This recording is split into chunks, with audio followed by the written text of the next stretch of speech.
For decades, Jimmy Page has been a mysterious force in the world of rock and roll. A legend, a virtuoso, a man of few words when it comes to controversy. But now, at 81 years old, the iconic Led Zeppelin guitarist has begun peeling back the curtain on some of the more bitter truths from his long career. And it's not what fans expected. What happens when one of the most respected musicians in history finally speaks his mind unfiltered, unapologetic? Buckle up, because Jimmy Page is finally spilling the tea on the musicians he simply couldn't stand. From tense backstage encounters and failed collaborations to artists who simply rubbed him the wrong way, Page's revelations are sending shockwaves through the music world. For a man who built his legacy on innovation and mystique, it's shocking to hear him name names, especially those we never suspected. And while he doesn't do it with anger or tabloid-style venom, his words carry the quiet sting of a man who's seen it all and is no longer afraid to call it out. Jimmy Page's story doesn't start with fame. Before Led Zeppelin, he was a session guitarist, one of the best. He played on countless tracks, often uncredited, learning not just how music was made, but also how ego, talent, and temperament collided in the studio. It was during these early days that he began forming opinions, sometimes strong ones, about the people he worked with. One name that's reportedly always rubbed Page the wrong way: Ginger Baker. The legendary Cream drummer was as explosive offstage as he was behind the kit. Page, known for his calm and focused demeanor in the studio, allegedly found Baker's chaotic energy unbearable. He was brilliant, Page has said in interviews, but impossible. Their working styles clashed so intensely that Page avoided projects that might bring them into the same room again. Then there's the story of a failed supergroup in the mid-1970s. Page was approached to collaborate with members of Yes and Emerson, Lake and Palmer. It was meant to be a progressive rock powerhouse. But according to sources close to the project, Page walked out of the first meeting, unimpressed with what he described as ego-driven noodling. He never publicly trashed the project, but his decision to drop out quietly sent a loud message. But perhaps the most surprising name to come up is Jeff Beck, not because Page disliked him, but because their relationship was so complicated. The two were Yardbirds alumni, fellow guitar gods who once walked parallel paths. But Page has admitted in recent interviews that there was a lingering tension between them. We respected each other, but we were rivals, and sometimes that made it hard to be around each other. Their styles were different, their personalities even more so. Beck was bold and flashy. Page was methodical and layered. When asked directly if he ever hated Beck, Page hesitated, then said, "Hate? No. But did we clash? Absolutely. And I didn't always enjoy those clashes."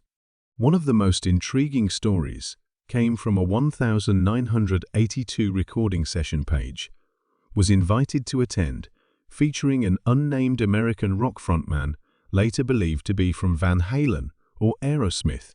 According to insiders, Page left the session early and never returned. "Some people mistake volume for talent," he reportedly muttered as he walked out. It was a rare moment of open disdain, something Page had usually kept under wraps.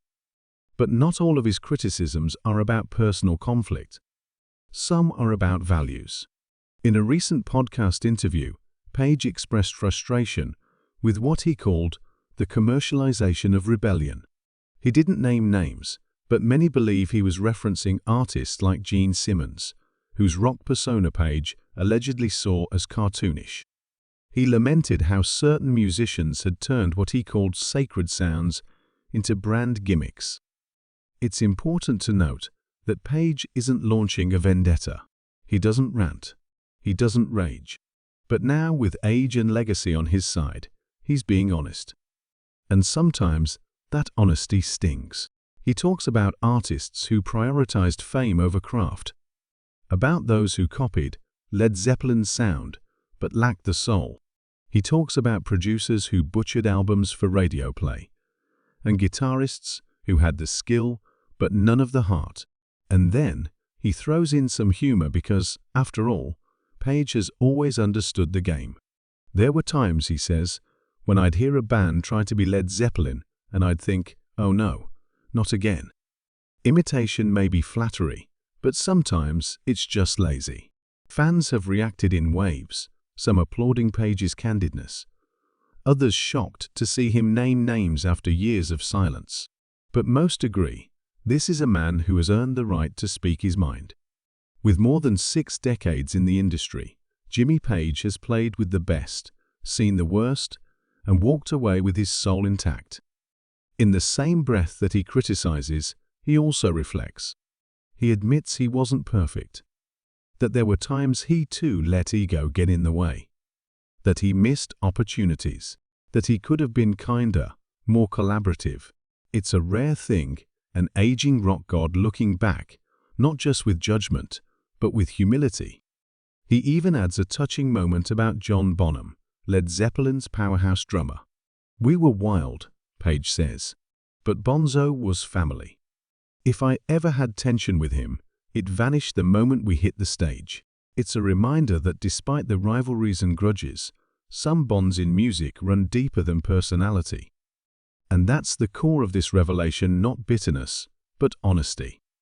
Not gossip, but reflection. Jimmy Page isn't trying to burn bridges at 81.